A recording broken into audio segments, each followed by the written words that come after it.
हमारे चैनल को सब्सक्राइब करें और बेल आइकन दबाएं।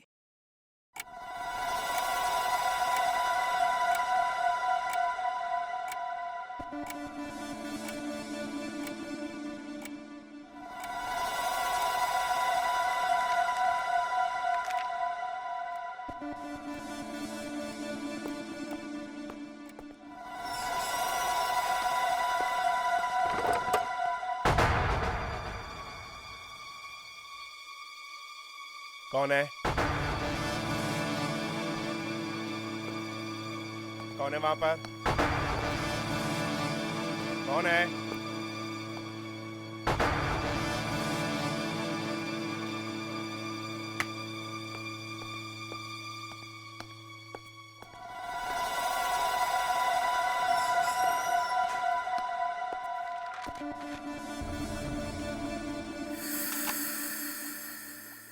ये लेटर हमें रमन एंड सन्स के लेटर को रिप्लाई में भेजना है। इसमें उनसे कहना है कि आपके 10 करोड़ रुपए हमें अभी तक नहीं मिले।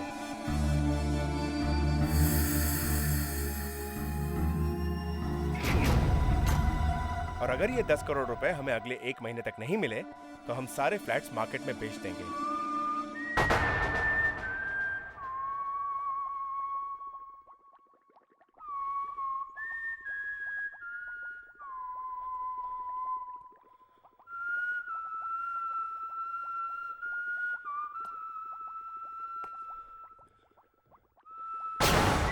तुम ये सीटी क्यों बजा रहे हो? यहाँ क्या कर रहे हो? ये सब क्या है? क्या पैसे चाहिए तुम्हें? कितने पैसे चाहिए? ये सब क्या है? नहीं, नहीं, नहीं, नहीं, नहीं।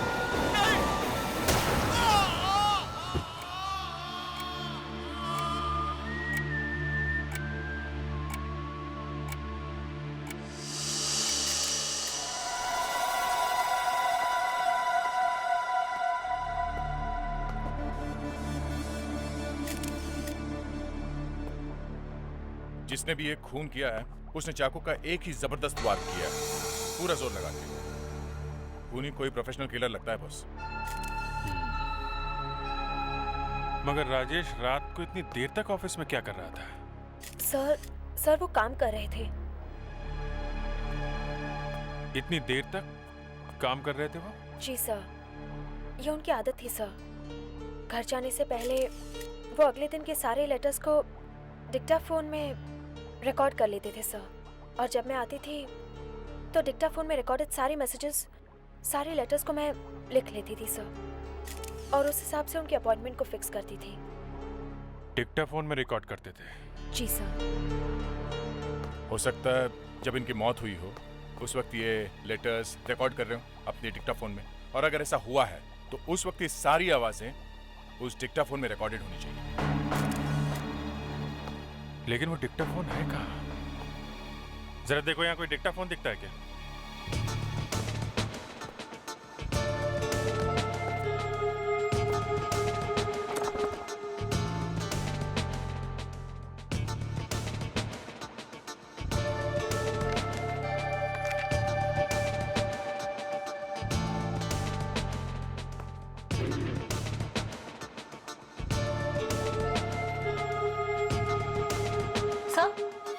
मिल गया, ये रहा डिक्टाफोन।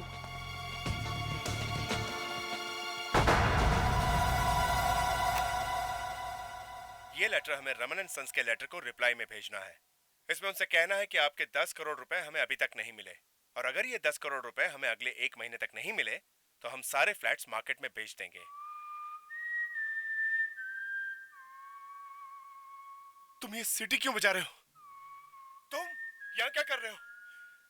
ये सब क्या है? पैसे चाहिए तुम्हें? कितने पैसे चाहिए? नहीं, नहीं, नहीं। ये क्या? लगता है कोई सीटी बजा रहा है। अब ये सीटी हमें उस कातिल तक पहुंचाएगी। खूनी कितना भी चालाक क्यों ना हो, कोई ना कोई गलती तो जरूर करता है। मुझे तो इस वक्त यहाँ कोई गलती दिखाई नहीं दे रही है। इस टेप पे अभी एक सीटी की आवाज सुनी ना? हाँ। ये मरने वाली की तो नहीं होगी, ये जरूर उस खूनी की ही है। सर, खूनी कोई आदमी है तुम्हें ऐसा क्यों लग रहा है? इस तरह की सीटी कोई आदमी बजा सकता है। क्यों? ये कोई जरूरी नहीं है सर। इस तरह की सीटी कोई औरत भी बजा सकती है। ये भी ठीक कह रही है। ओके, तुम बजा के दिखाओ अनुष्का।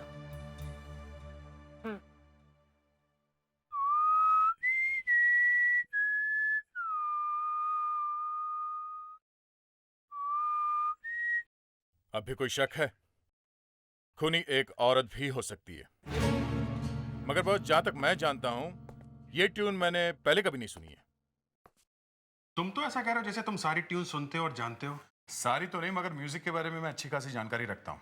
म्यूजिक सुनता हूँ मैं, किशोर दा, मुकेश जी, रफी साहब, मन्ना दा, और ये आजकल के रीमिक्स ये भी सुनता हूँ। मगर फिर भी तुम इतने 100% कॉन्फिडेंस से कैसे कह सकते हो कि ये ट्यून तुमने पहले कभी नहीं सुनी? मैंने ये कब कहा कि मैं 100% कॉन्फिडेंट हूँ? मगर अगर इस ट्यून पे कोई गाना बना है तो या तो एकदम नया है, मार्केट में नहीं आया है, या फिर ज्यादा पॉपुलर नहीं रहा होगा, यानी पब्लिक के नोटिस में नहीं आया। मतलब अगर इस ट्यून पे गाना बना भी है तो ज्यादा लोगों ने नहीं सुना है। हो सकता है। तब तो हमारा सस्पेक्ट या तो कोई म्यूजिक एक्सपर्ट है या फिर कोई ऐसा आदमी या औरत जो म्यूजिक कंपनी में काम करता या करती है। तो फिर हमें किसी ऐसे आदमी को कांटेक्ट करना पड़ेगा जो नए म्यूजिक पे अपनी राय देता हो। शुरुआत के लिए आइडिया अच्छा है।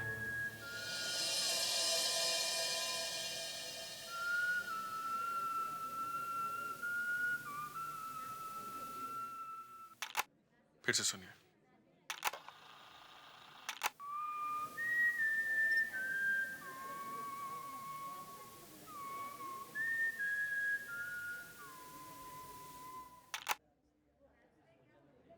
क्या लगता है आपको? एकदम नई ट्यून है, कुछ समझ में नहीं आ रहा सर। दरअसल प्रॉब्लम ये है कि आजकल हर रोज एक नई म्यूजिक कंपनी खड़ी हो जाती है, कहीं से एक नया म्यूजिक डायरेक्टर भी पकड़ के ले आती है। अब सर सबके बारे में पता रखना थोड़ा मुश्किल हो जाता। अब क्या करें सर? एक तरीका है सर, आप एफएम रेडियो स्टेशन जाएं, उनके पास नए से नए और पुराने से पुराने गानों के और धुनों का कलेक्शन रहता है, और साथ में म्यूजिक कंपनी भी अपनी आने वाली एल्बम उन्हीं के पास भेजती है ताकि वो बार बार बजाकर उसे पॉपुलर कर दे। मुझे ऐसा लगता है कि सर आपको वहां से हेल्प जरूर मिल सकती है।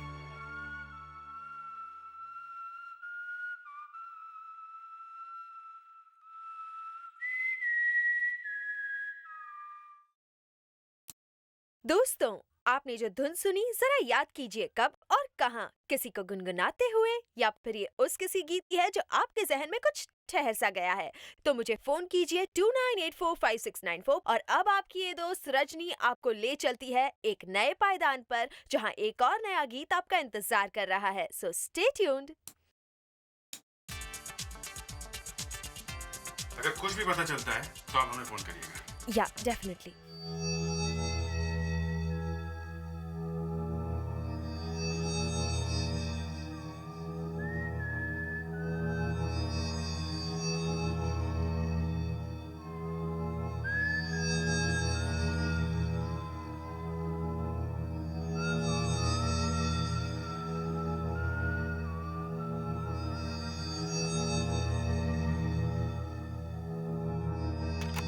फेडिक्स बंद मत करो, टेप चलने दो।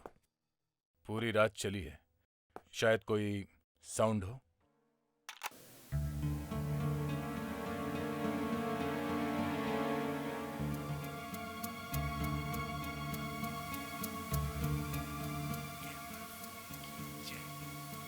फिर से प्ले करो।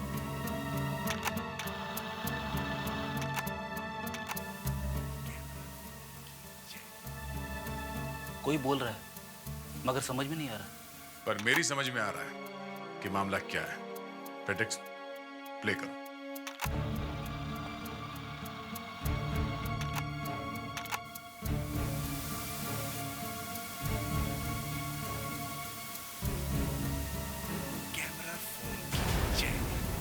कैमरा फोन की जय।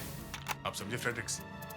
जिस वक्त राजेश का खून हुआ उस वक्त कैबिन में कोई तीसरा आदमी भी था। क्या? हाँ, खूनी के जाने के बाद, मतलब दरवाजा बंद होने के कुछ देर बाद एक हल्की सी आवाज सुनाई पड़ रही है। कैमरा फोन की जय। कैमरा फोन की जय। Okay, good job there. तुम अपनी इन्वेस्टिगेशन जारी रखो। ओके। क्या हुआ सर? टैग उस टेप से कुछ और क्लू मिला है। ऐसा लगता है कि राजेश के खून के वक्त उसके केबिन में कोई तीसरा आदमी मौजूद था। हेलो सर, एक फोन कॉल आया था एक लड़की का, कहती है ट्यून के बारे में जानती है। कौन है वो लड़की? सर, प्रीति नाम है उसका। इस वक्त कहाँ है वो? सर, वो बीट्स रिकॉर्डिंग स्टूडियो से बोल रही थी और उसका एड्रेस है रिचा बिल्डिंग 108 फर्स्ट फ्लोर अंधेरी वेस्ट। एक बात तो पक्की है, अगर देर रात तक यहाँ पर कोई था तो उसका इरादा कुछ अच्छा तो नहीं होगा। क्या मतलब सर? मतलब राजेश और उस खूनी के अलावा इस कमरे में कोई और आदमी भी था जिसे ना तो उस खूनी ने देखा और ना ही राजेश को पता था, वरना राजेश उसे मदद के लिए जरूर पुकारता। वो तीसरा आदमी इस कमरे में शायद चोरी के इरादे से आया होगा। वो इस कमरे में छुपा कहां होगा?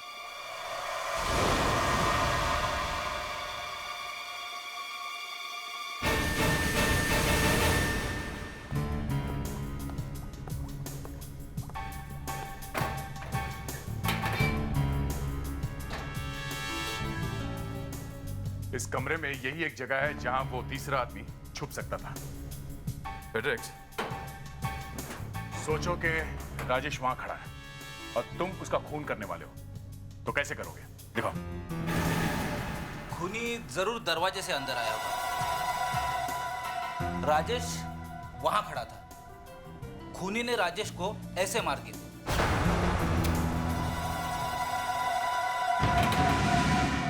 वो तीसरा आदमी यहीं बैठा था। उसने जो फोटो खींची उससे वो खूनी को ब्लैकमेल करने वाला है, तभी तो वो हमारे पास नहीं है। अब सवाल ये उठता है कि वो यहां से गया कहां और हम उस तक पहुंचेंगे कैसे?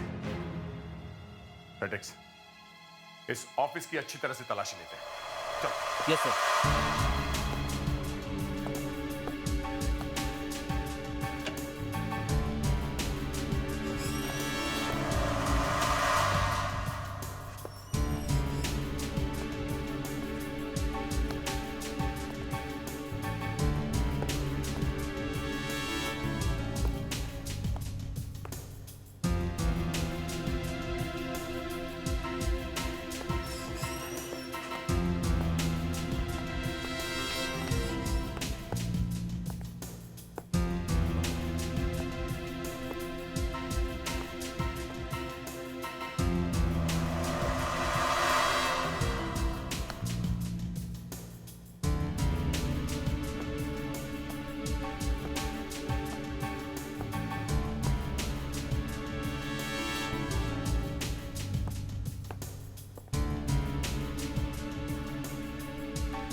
सर,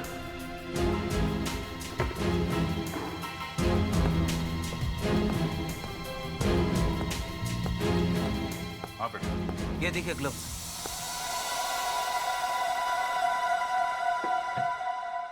खूनी के ही होंगे, वरना बिल्डर के ऑफिस में इसका क्या काम?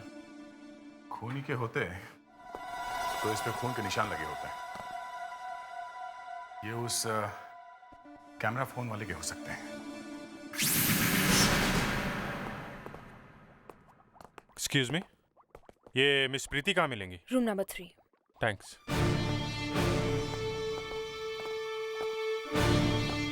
समय देखता हूँ। हाँ।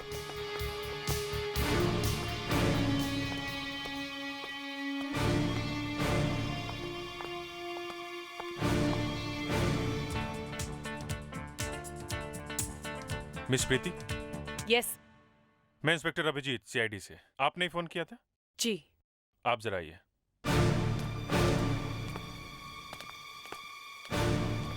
सर, प्रीति। हाँ प्रीति, प्रीति तुमने वो धुन कहाँ सुनी थी? सर, कल मैं इस रिकॉर्डिंग स्टूडियो में काम कर रही थी और मुझे वो आवाज यहीं कहीं सुनाई दी थी। किसकी धुन थी वो? मेरा मतलब है कौन बजा रहा था? सर, ये तो मैं नहीं कह सकती। एक्चुअली मैं एक एड एजेंसी में काम करती हूँ और इस स्टूडियो में मेरा आना जाना लगा रहता है। धुन अच्छी थी इसलिए दिमाग में रह गई। अच्छा, कुछ याद है तुम्हें किस रिकॉर्डिंग रूम में से वो धुन आ रही थी? नहीं सर, ये तो मुझे याद नहीं है, लेकिन वो धुन मैंने यहीं कहीं सुनी है। आप उस वक्त किस रिकॉर्डिंग रूम में थी? आइए मैं बताती हूँ। सर, इस रूम से बाहर निकली थी मैं। प्रीति, ये सब रिकॉर्डिंग रूम साउंड प्रूफ होते हैं ना? Yes sir. मतलब जब तक किसी रिकॉर्डिंग रूम का दरवाजा ना खुले, अंदर की आवाज बाहर नहीं आती और बाहर की आवाज अंदर नहीं जाती। जी। तो तुमने वो धुन कैसे सुनी? सर, मुझे एक फोन करना था। जब मैं फोन करने के लिए बाहर आई, तब मैंने वो धुन सुनी। मतलब तुम जब उस कमरे में से बाहर आकर फोन कर रही थी तो किसी रिकॉर्डिंग रूम का दरवाजा खुला और तुमने वो धुन सुन ली? जी सर। एक काम करते हैं, तुम उस दिन की तरह उसी कमरे में से बाहर आकर वहीं जाकर खड़ी हो जाओ जहां पर तुम फोन कर रही थी। हम हर रिकॉर्डिंग रूम का दरवाजा एक एक करके खोलेंगे और वो धुन बजाएंगे। शायद तुम्हें कुछ याद आ जाए।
हेलो।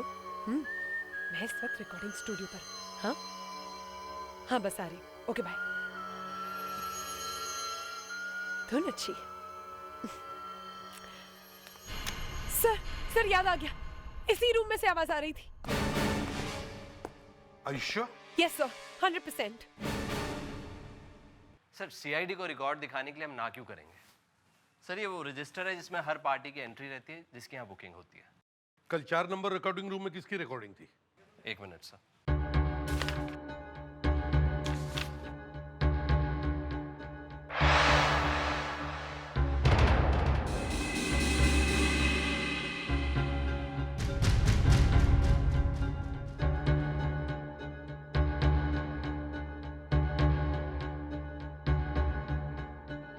इस वक्त कहाँ होंगे वो?